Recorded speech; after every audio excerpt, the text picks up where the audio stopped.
Bonjour à tous, nous sommes un des groupes Prisme du lycée Potier.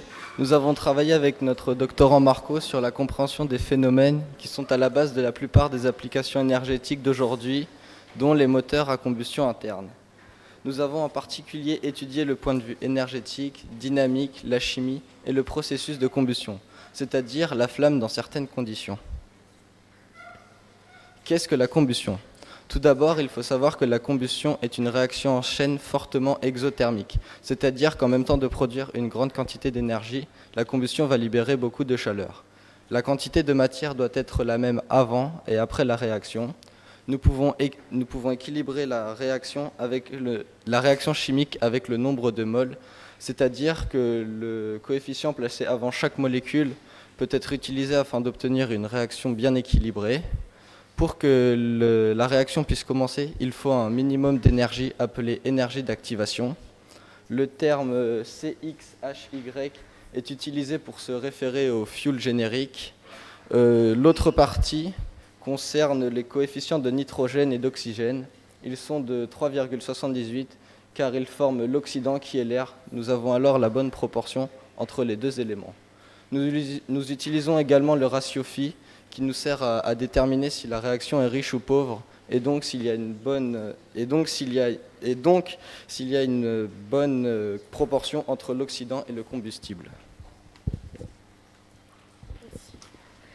Donc nous avons ici un diagramme qui représente la combustion en fonction de l'espace, avec tout d'abord la zone de préchauffage où la température va augmenter, et quand cette température est assez haute, nous allons entrer dans la zone de réaction.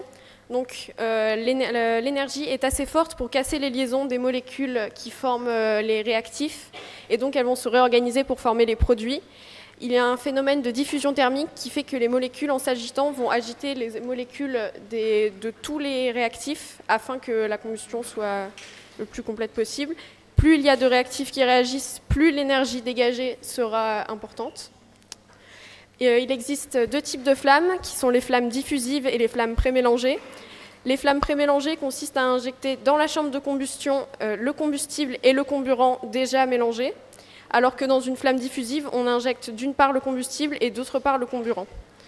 Les flammes ensuite peuvent être soit laminaires, soit turbulentes. Ça dépend de l'équilibre entre les forces visqueuses et les forces d'origine inertielle. Si les forces inertielles sont plus fortes que les forces visqueuses, alors la flamme est laminaire. Et si les forces visqueuses sont plus fortes, alors le flux sera turbulent. Donc, quand il y a une combustion intérieure d'un moteur, ça dégage de la chaleur. Et cette chaleur, on peut créer des NOx. Donc c'est quand les liaisons du diazote se cassent et les atomes d'azote peuvent se lier avec les atomes de l'oxygène. Et ça crée les NOx. Alors c'est très dangereux pour l'environnement et pour l'être humain.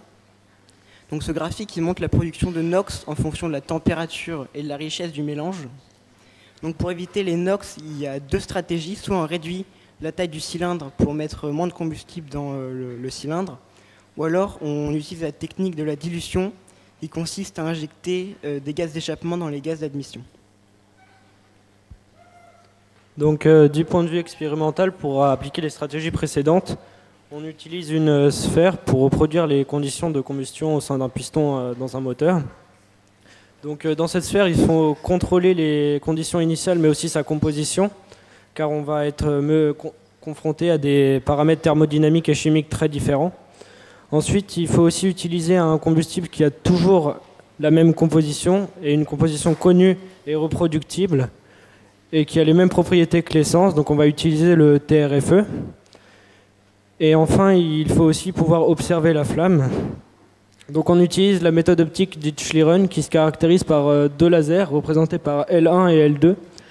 Donc par le biais de miroirs paraboliques situés à l'extrémité des poutres, les lasers vont traverser frontalement et transversalement la sphère, puis la lumière va être condensée dans un point focal qui va condenser la lumière et ensuite elle va être dirigée dans l'optique de la caméra.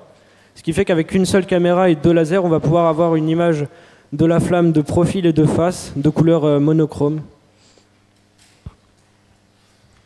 Alors, la sphère turbulente permet de contrôler les températures initiales et la pression initiale.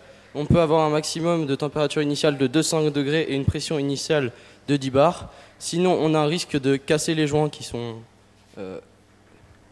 ici. Ce que vous voyez en jaune sont les résistances qui permettent de chauffer la sphère turbulente.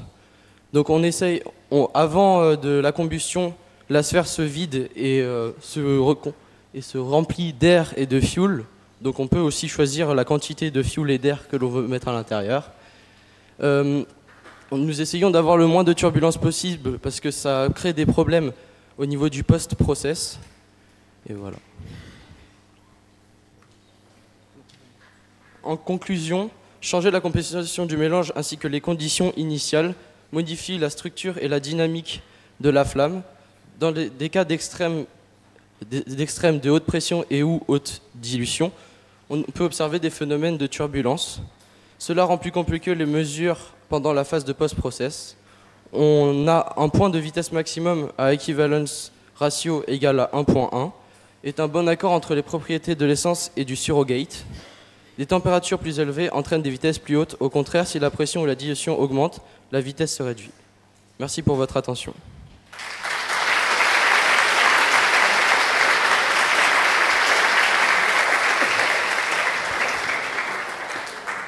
Est-ce que quelqu'un souhaite poser une question? Pas de question? Moi, je veux dire que je suis impressionnée quand je vous vois parler, d'utiliser vraiment le vocabulaire des scientifiques.